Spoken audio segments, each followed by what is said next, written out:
दोस्तों अगर आप 9th क्लास के स्टूडेंट हो तो देखो आपको साइंस 2 के अंदर कौन कौन से क्वेश्चंस के ऊपर फोकस करना चाहिए तो मैं आपको बताने जा रहा हूँ। अभी मेरे पास इस समय मैं अकेले ही हूँ तो मैं खुद ही मोबाइल से रिकॉर्ड कर रहा हूँ, तो थोड़ा सा ध्यान रखना। देखो ये फ्लो चार्ट आपको बहुत अच्छे से करना है। देन दोस्तों ये देखो यहाँ पे मार्किंग हमने करके रखा है, ये वाला part and basic for classification में ये वाले पार्ट के ऊपर आपका फोकस होना चाहिए। देन दोस्तों देखो थैलोफाइटा, ब्रायोफाइटा एंड टेरिडोफाइटा सभी के आपको ना 4 पॉइंट रेडी कर लेना है। और डायग्राम में जैसे स्पायरोकार्य का डायग्राम है ये और ये डायग्राम, और सभी के एग्जांपल्स आपके लिए बहुत ज्यादा जरूरी हैं दोस्तों। देन इसके बाद जैसे ही आप आगे की ओर बढ़ते हो, यहाँ पे देखो फेनोरोगेम्स, और यहाँ पे अगर आप देखोगे फेनोरोगेम्स के अंदर जिम्नोस्पर्म और एंजियोस्पर्म दोनों के आपको 4 पॉइंट याद होने चाहिए। जैसे यहाँ पे देखो इसके पॉइंट हमने हाईलाइट किया, और इसका पॉइंट अगर आपको पढ़ना है तो यहाँ पे आप पढ़ सकते हो। और ये सबसे ज्यादा इंपॉर्टेंट है, और ये फ्लो चार्ट, तो इससे आपका ये लेसन खत्म हो जाएगा बहुत ही अच्छे तरीके से।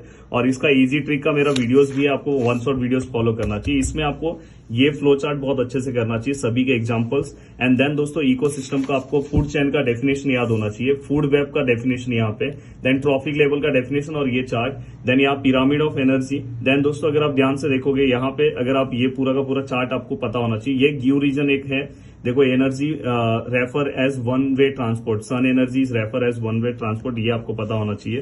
देन दोस्तों इसके बाद अगर मैं बात करूं तो बायो जियो केमिकल साइकिल का डेफिनेशन, ये आपको अच्छे से पता होना चाहिए।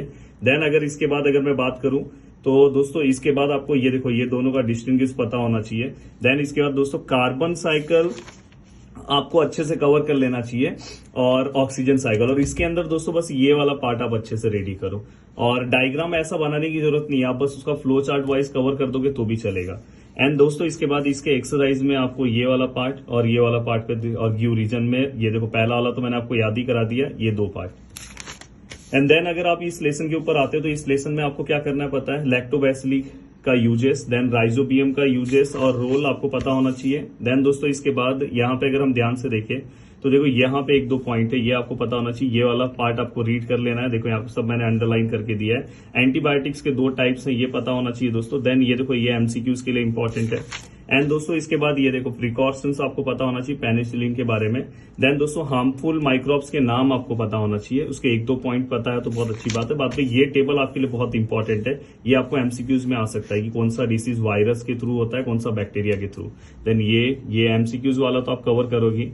देन ये डिफाइन और मैच द कॉलम, ये तो आपको कवर करना है, बस ग्यू रीजन यहां से अच्छे से कर लेना। देन अगर आप आते हो लेसन नंबर 9 में तो वेदर और क्लाइमेट के बीच में डिस्टिंग्विश आपको पता होना चाहिए इस पेज पे। यहाँ पे आपको मेट्रोलॉजिकल के बारे में पता होना चाहिए, इस पे हम 3 मॉडल्स कौन सा यूज करते हैं, ये तीनों मॉडल्स के बारे में एक लाइन पता होना चाहिए। सॉलिड वेस्ट मैनेजमेंट में आपको ये पता होना चाहिए दोस्तों, यहाँ पे सॉलिड वेस्ट मैनेजमेंट के बारे में देखो यहाँ पे इसका डेफिनेशन ये पता होना चाहिए। एंड दोस्तों इसको बस एक बार आपको रीड करना है, ये इंपॉर्टेंट है। बायोडिग्रेडेबल और नॉन बायोडिग्रेडेबल वेस्ट के बारे में पता होना चाहिए। Then necessity of solid waste management. And दोस्तों इसके बाद अगर हम देखें तो 7 प्रिंसिपल आपको पता होना चाहिए। एंड देन अगर मैं आगे आता हूं तो देखो ड्राई वेस्ट क्या होता है, और देन दोस्तों इसके बाद देखो ये वाला याद करने की जरूरत नहीं, बस एक बार पढ़ लेना। डिजास्टर मैनेजमेंट, जिसमें से फर्स्ट एड का बहुत इंपॉर्टेंट एबीसी प्रिंसिपल क्या होता है, प्रिकॉर, यहाँ पे आपको इसका ऑब्जेक्टिव्स क्या है।